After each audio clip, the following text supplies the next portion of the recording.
तो दोस्तों काफ़ी दिनों बाद ग्रो एप्लीकेशन ने एक बहुत ही अच्छा फीचर लॉन्च किया है और इस फीचर को जानने के लिए मैंने इसमें इन्वेस्ट भी किया है ताकि मैं आपके सामने डिटेल में ये बता पाऊँ कि ये किस तरह से काम करता है। तो बिना देर किए वीडियो को शुरू करते हैं। सबसे पहले आपको ग्रो एप्लीकेशन को ओपन कर लेना है दोस्तों। ओपन करने के बाद आपको आना है नीचे, यहाँ पर देख सकते हैं काफ़ी सारा ऑप्शन देखने को मिलेगा। M T F events, screener, IPO, bonds. तो काफ़ी लोगों को IPO के बारे में पता है, आज हम बात करेंगे बॉन्ड्स के बारे में दोस्तों। ठीक है, तो इस बॉन्ड्स पे अगर हम क्लिक करते हैं तो बॉन्ड्स आखिर है क्या, तो इसको जानने के लिए आपको सिंपली यहाँ पे क्लिक करना है। देख सकते हैं ओपन रहेगा और अप्लाइड रहेगा। तो फर्स्ट टाइम अगर आप इसमें आते हैं इस ऑप्शन में तो आपको ओपन देखने को मिलेगा। ओपन में दोस्तों यहाँ पे आपको कोई भी अगर बॉन्ड न्यू लॉन्च हुआ है या फिर होने वाला है तो यहाँ पे आपको देखने को मिलेगा। तो फिलहाल ये नो ओपन बॉन्ड्स करेंटली दिखा रहा है, मतलब अभी कोई बॉन्ड्स इसमें जो है ओपन नहीं है। ठीक है, तो यहाँ पे लर्न मोड में अगर हम क्लिक करते हैं तो यहाँ पे आपको देखने को मिलेगा इंट्रोड्यूसिंग बॉन्ड्स ऑन ग्रो। तो इसमें आपको बताया जाएगा बॉन्ड्स आखिर है क्या। इसमें मैं पैसा भी किया हूँ इन्वेस्ट, मैं आपको बताता हूँ। पहले इसको आप जान लीजिए बेसिक इसका चीज़, ये काम किस तरह से करता है। तो यहाँ पे देखिए हाई इंटरेस्ट रेट्स इसमें आपको मिलने वाला है। लोअर रिस्क देन इक्विटी, यानी कि शेयर मार्केट से आपको इसमें कम रिस्क देखने को मिलेगा। ठीक है, और रेगुलर आपको पे आउट्स भी इसमें मिलेंगे। ये क्या है दोस्तों, कॉर्पोरेट डेप्ट instrument that offer fix interest. इसमें आपको फिक्स इंटरेस्ट मिलेगा और ऐसे अगर देखा जाए तो मार्केट से आपको कम रिस्क इसमें है। अब यहाँ पे देखने को मिलेगा, थोड़ा बहुत पढ़ लेते हैं। तो इसमें आपको इन्वेस्ट करने के लिए देखना क्या है, सबसे पहले देखिए ये भी आपका शेयर मार्केट की तरह ही सेबी द्वारा रेगुलेट किया जाता है। ठीक है, अब इसमें आपको इन्वेस्ट करने से पहले क्या क्या चीज़ चेक करना है, तो यहाँ पर आपको चेक करना है कि इसमें आपको रिस्क चेक करना है कि आप जो भी कंपनी में पैसा इन्वेस्ट कर रहे हैं, ठीक है, वो जो पैसा है आपको उस कंपनी में इन्वेस्ट करना चाहिए या फिर नहीं, और उसमें इंटरेस्ट रेट भी आपको देख लेना है। ठीक है, दूसरा है कि मिनिमम इसमें आपको 10,000 का इन्वेस्ट करना पड़ता है। तीसरा है कि आपको bonds are allotted based on demand and availability. ठीक है, तो इसमें क्या सिस्टम है दोस्तों कि आपको बॉन्ड्स फर्स्ट टाइम जब मार्केट में आता है, आखिर बॉन्ड्स है क्या मैं आपको आगे बताता हूँ। तो बॉन्ड्स जब मार्केट में आएगा तो उसका डिमांड किस तरह का है और कितना बॉन्ड्स में यूनिट है, उसके हिसाब से आपको इसमें अलॉटमेंट मिलता है। ठीक है, और इसमें आपको इंटरेस्ट मिलता है। ठीक है, और उसके बाद जो है जैसे आपका मैच्योरिटी हो जाता है तो आपको प्रिंसिपल अमाउंट जो है वो आपका रिपेड हो जाता है। घुमा फिर के अगर हम बात करें दोस्तों, तो मार्केट में जब आप शेयर खरीदते हैं तो आप IPO जब मार्केट में आता है, ठीक है, शेयर मार्केट की मैं बात कर रहा हूँ, शेयर का IPO जब आता है तो क्या होता है कि IPO आता है मतलब कंपनी का आप शेयर बाय कर रहे हैं। ठीक है, तो कंपनी के आप हिस्सेदार बन रहे हैं। लेकिन इसमें क्या होता है दोस्तों, ये बॉन्ड इशू कर रहे हैं। बॉन्ड एक तरह से हो गया कि कंपनी को आप लोन दे रहे हैं और उसके बिहाफ में कंपनी आपको एक इंटरेस्ट पे कर रहा है। ठीक है, और इंटरेस्ट पे कर रहा महीना हो सकता है, इंटरेस्ट ईयरली हो सकता है, पेमेंट आपको मिले। ठीक है, वो भी मैं आपको आगे बताता हूँ। तो उस तरह का आपको इंटरेस्ट पे करता है। ठीक है, और इंटरेस्ट पे करने के बाद आपको जो भी अमाउंट बचता है दोस्तों, जो भी आपका प्रिंसिपल अमाउंट है वो आपका जैसे मैच्योरिटी हो जाता है तो आपका प्रिंसिपल अमाउंट आपको बैंक अकाउंट में क्रेडिट कर दिया जाता है। तो दोस्तों जब भी कंपनी कुछ आता है, ठीक है, कब जब भी कोई कंपनी आता है तो उस कंपनी में क्या होता है कि आपको देखना पड़ता है कंपनी में आपको इन्वेस्ट करना भी है या नहीं। ठीक है, कंपनी आपके लिए सही है या नहीं, कहीं कंपनी भाग तो नहीं जाएगा। तो उसके लिए काफ़ी सारा डिटेल रहता है। जब आप यहाँ पे ओपन बॉक्स में जाएंगे, ठीक है, यहाँ पे डिटेल रहता है। तो वीडियो में कुछ दिन पहले ही बनाने वाला था बट मेरे पास समय की बहुत कमी था, इसलिए मैं वीडियो नहीं बना पाया। तो मैं आपको बता देता हूँ, फिर भी आपको समझ में आ जाएगा। यहाँ पे कुछ बेसिक चीज़ें आप यहाँ पे पढ़ सकते हैं। व्हाट इज़ बॉन्ड्स, तो आपको जैसे मैंने बताया कि एक फिक्स इनकम इन्वेस्टमेंट का ये है, आपका देख सकते हैं। इसमें इसके जरिए आप फिक्स इन्वेस्टमेंट कर सकते हैं। फिक्स इनकम आता है इसमें, जैसे कि आपका FD में आता है। ठीक है, उस तरह का है। बट इसमें क्या है कि आपको इंटरेस्ट पे आउट मिलता है। मतलब जो आपका इंटरेस्ट बन रहा है वो आप मंथली भी ले सकते हैं, ईयरली भी ले सकते हैं, या फिर डायरेक्टली मैच्योरिटी में भी ले सकते हैं। उस तरह का आपको ऑप्शन मिल जाता है। ठीक है, वो मैं आपको आगे दिखाता हूँ। यहाँ पे कुछ कुछ क्वेश्चन आपको देखने को मिलेगा। आपको रिसीव इंटरेस्ट कब मिलेगा, तो यहाँ पे आप देख सकते हैं इंटरेस्ट जो आपका डीमेट लिंक बैंक अकाउंट उसमें चल जाएगा। ठीक है, यहाँ पे देख सकते हैं अमाउंट कब मिलेगा, तो अमाउंट जब भी आपका मैच्योरिटी डेट होगा तब मिलेगा। आप क्या मैच्योरिटी से पहले सेल कर सकते हैं कि नहीं अपना बॉन्ड को, तो आप कर सकते हैं। शेयर मार्केट में जिस तरह आप शेयर का खरीद बिक्री कर रहे हैं उस तरह से कर सकते हैं। ठीक है, बॉन्ड का टैक्स लगता है कि नहीं वो भी आपका लिखा हुआ है, देख सकते हैं किस तरह से टैक्स लगता है। एप्लीकेशन कैंसिल के बाद लिखा हुआ है, मल्टीपल बॉन्ड आप अप्लाई कर सकते हैं वो भी लिखा हुआ। तो फिलहाल दोस्तों मैं आपको ये बता दूं कि अगर मान लीजिए कौन सा बॉन्ड में आपको अप्लाई करना चाहिए, कौन सा में नहीं, कंपनी अच्छा है या नहीं, इसके लिए आपको पता करना पड़ता है। तो कंपनी अच्छा है नहीं बोलना बहुत आसान होता है दोस्तों, ये कंपनी के बारे में आप जान लो अच्छा है नहीं, तो ये जानना बहुत मुश्किल होता है। लेकिन बॉन्ड्स में एक चीज़ क्या होता है कि आपको रेटिंग दिया जाता है। ठीक है, काफ़ी सारा आपको बॉन्ड में आपको रेटिंग देखने को मिलेगा। रेटिंग देने के लिए काफ़ी सारे संस्था होते हैं जो कि रेटिंग देते हैं, ठीक है, तो उसमें आपका लिखा हुआ भी रहता है। तो इसमें जो बॉन्ड में मैंने अप्लाई किया था इसमें रेटिंग था, ठीक है, ए प्लस का, शायद ए या फिर ए प्लस था, ठीक है। तो ए कैटेगरी का जो भी आता है दोस्तों वो आपका जो होता है मतलब लो रिस्क में काउंट होता है, ठीक है। सबसे देखिए वेरी लो रिस्क एकदम कम रिस्क में आता है ट्रिपल ए, ठीक है, ट्रिपल ए या ट्रिपल ए प्लस बोलता है, ठीक है। तो इस तरह का आपको उसमें रेटिंग देखने को मिलेगा।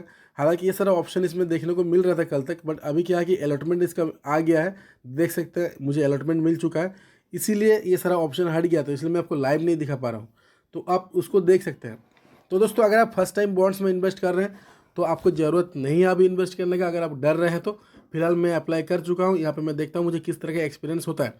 तो इसमें मिनिमम 10,000 का इन्वेस्ट करना पड़ता है, जैसे कि मैंने आपको बताया, आपने देखा भी। तो मैंने इसमें अप्लाई किया था 10,000 को दे करके। और अप्लाई किस तरह से करना है, जैसे आप IPO अप्लाई करते हैं सेम उसी तरह से होगा। तो मिनिमम आपको 10,000 रुपये इन्वेस्ट करना पड़ता है। 10,000 जैसे आप डालेंगे तो आपको इन्वेस्ट हो जाएगा। सिंपल IPO जैसे अप्लाई करते हैं शेयर के, उसी तरह इसमें अप्लाई करना पड़ता है। तो मैंने 10,000 देके अप्लाई किया था, बट यहाँ पे देख सकते हैं, यहाँ पे लिखा हुआ है, मैं आपको बताता हूँ क्या लिखा हुआ। सबसे पहले मैं आपको दिखाता हूँ, यहाँ पे देखिए, आपको देखने को मिलेगा दोस्तों, यहाँ पे देखिए नीडो होम फाइनेंस NCD। तो नीडो होम फाइनेंस के NCD या देख सकते हैं, ये कंपनी में मैंने इन्वेस्ट किया है। और इसमें देखिए सीरीज़ 3, मतलब क्या था दोस्तों, इसमें काफ़ी सारा सीरीज़ बना रहा था, ठीक है, सीरीज 1 2 3 4 5 6 10 तक शायद था, ठीक है। तो उसके अनुसार मतलब आपको सेलेक्ट करना पड़ता है। सीरीज़ 3 में क्या था कि सीरीज़ 3 सेलेक्ट किया तो इसमें क्या था कि मेरा 9.57% का इंटरेस्ट मिलेगा मेरे को ईयरली, ठीक है। और उसमें इंटरेस्ट आपको कब लेना, मंथली लेना है, क्वार्टरली लेना है, इस तरह का ऑप्शन रहता है। तो मेरा क्या था, मंथली सेलेक्ट किया था, मंथली मुझे मिलना है और 9.57% मिलना है इंटरेस्ट, इस तरह का था मतलब मेरा। और फाइनल जो अमाउंट है दोस्तों मेरा, फाइनल जो मेरा अमाउंट है वो आपका आ जाएगा मुझे मैच्योरिटी में, ठीक है। तो ये मेरा सीरीज़ 3 था, इस तरह से था। कुछ कुछ में ऐसा भी था कि ईयरली आपको 10% मिलेगा, ठीक है, ईयरली आपको 10% रिटर्न मिलेगा, ठीक है। लेकिन आपको जो है इंटरेस्ट जो है दोस्तों वो ईयरली मिलेगा, 10% का रेट से मिलेगा, लेकिन ईयरली मिलेगा और 2 साल का रहेगा, ठीक है। इस तरह का था। किसी में था दोस्तों आपको 11% का मिलेगा, 11% का इंटरेस्ट मिलेगा, ईयरली मिलेगा, लेकिन ये आपको 6 साल के लिए करना पड़ेगा। तो उसका सीरीज नंबर कुछ और है। तो मतलब सबका सीरीज नंबर कुछ और है, जिसमें जिसमें जैसा जैसा कंडीशन है उसके अकॉर्डिंग आपको सीरीज नंबर रहेगा और उसके अकॉर्डिंग आपको सेलेक्ट करना है। मान लो कोई सीरीज नंबर 5 है, उसमें क्या कंडीशन दिया हुआ है कि 11.5% है, लेकिन आपको 10 साल के लिए छोड़ना पड़ेगा, ठीक है, ये 10 साल का रहेगा। तो ऐसा है। और बॉन्ड को आप सेकेंडरी मार्केट में सेल कर सकते हैं, बट बॉन्ड का उस टाइम में जो भी रेट रहेगा सेकेंडरी मार्केट में उसमें आपको सेल करना पड़ेगा। बट अगर आप सेल नहीं करते हैं तो एक फ़ायदा यह है कि आपका जो भी मैच्योरिटी अमाउंट है वो आपको लास्ट में मिलेगा, ठीक है। अगर सेकेंडरी मार्केट में हाई प्राइस आपको मिल रहा है तो सेकेंडरी मार्केट में सेल कर दिए, बट सेकेंडरी मार्केट में वॉल्यूम थोड़ा कम रहता है, ये आपको समझ लेना है। तो ये था बॉन्ड का फंडा। इसमें अगर मैं क्लिक करता हूँ तो मुझे अलॉटेड हो गया, देख सकते हैं। और ये 3 तारीख का डेट है, आज 2 तारीख है और 2 तारीख को ही दे दिया, लेकिन 3 तारीख को यहाँ पे दिखा रहा था। अगर आप इसमें क्लिक करते हैं तो इंटरनेट थोड़ा हमारा गायब है, रुकिए देखते हैं क्या हुआ है। चलिए इंटरनेट आ चुका है। तो दोस्तों मैंने अप्लाई जैसे किया था, मैंने को बताया कि जैसे ग्रो एप्लीकेशन में अप्लाई हो तो उसी तरह अप्लाई होगा। तो यहाँ पर देख सकते हैं नीडो होम फाइनेंस मुझे सिर्फ मिला 3 यूनिट, यानी कि दोस्तों मैंने 10,000 लगाया था और एक यूनिट का प्राइस था 1,000, उसमें लिखा हुआ भी था उस टाइम, ठीक है। बट अभी हट गया इसलिए मैं आपको दिखा नहीं पा रहा हूँ। और 3 यूनिट मैंने मतलब मुझे जो है 10 यूनिट की जगह 3 यूनिट मिला है, आप देख सकते हैं लिखा हुआ, ठीक है। 10 में से 3 shares are allotted to you, तो 10 में मुझे 3 ही मिला है। अब मेरा क्या था, जैसे कि मैंने आपको बताया, मेरा था 9.57% के हिसाब से, यानी ईयरली, यहाँ पे दिखा देते हैं 9.57% का रेट था, वो भी ईयरली था। और इसमें मुझे मंथली पेमेंट होना था, मतलब आप कैलकुलेशन कर लीजिएगा, ईयरली मेरा 9.57% के रेट से मुझे इंटरेस्ट मिलना है। लेकिन हमने जो सिलेक्ट किया था सीरीज़ 3, उसमें ऑप्शन था कि आपको मिलेगा 9.57% के ईयरली इंटरेस्ट के हिसाब से मंथली आपको पे आउट मिलेगा, ठीक है। तो मैंने मंथली पे आउट सेलेक्ट किया था। तो देखिए मंथली पे आउट कितना आता है अब मुझे समझ में नहीं आ रहा, जैसे कि मैंने कैलकुलेशन किया है 20 25 30 के आसपास आना चाहिए। तो जो भी आता है मैं आपको बता दूंगा कि मंथली मेरा कितना आने वाला है। हालांकि सिर्फ 3,000 यहाँ पे डिडक्ट हुआ था मेरे अकाउंट से, और 10,000 में दोस्तों इसमें सिर्फ 3,000 डिडक्ट हुआ मुझे, मतलब 10 में से 3 ही यूनिट मिला है। और इसके लिए मैंने कस्टमर सपोर्ट में काफ़ी सारा बात किया है, ठीक है।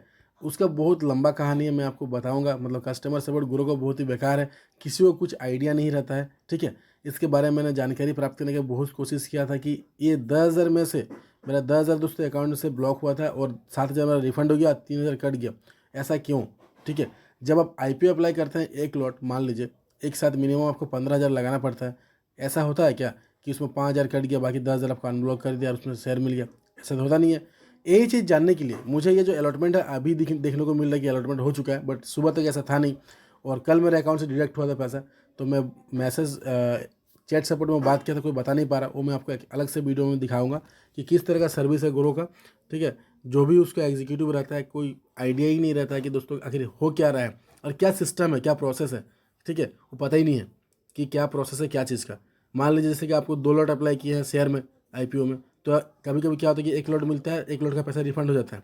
उसी तरह इसमें मिनिमम 10,000 इन्वेस्टमेंट है, तो 10,000 में पूरा 10,000 का आपको मिलेगा या फिर पूरा 10,000 का मिलेगा, या फिर मान लीजिए जैसे मेरा 3,000 का या 3,000 मेरा कटा था तो 3,000 का मिलेगा, बाकी 7,000 रिफंड हो गया।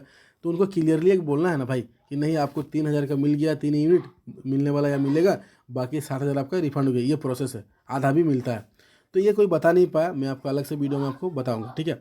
तो वीडियो लंबा हो गया है, तो देखता हूँ दोस्तों आपके सामने लाइव में आपको बताऊंगा इसके बाद जो भी होने वाला है, इसमें कितना पैसा मिल रहा है नहीं मिल रहा है, क्या प्रोसेस रहेगा, किस तरह से ये काम करता है, मैं आपको डिटेल में इसमें बताने वाला हूँ। इसलिए मैंने इसमें इन्वेस्ट किया था और 3,000 मैंने रिस्क में डाला हूँ, ठीक है।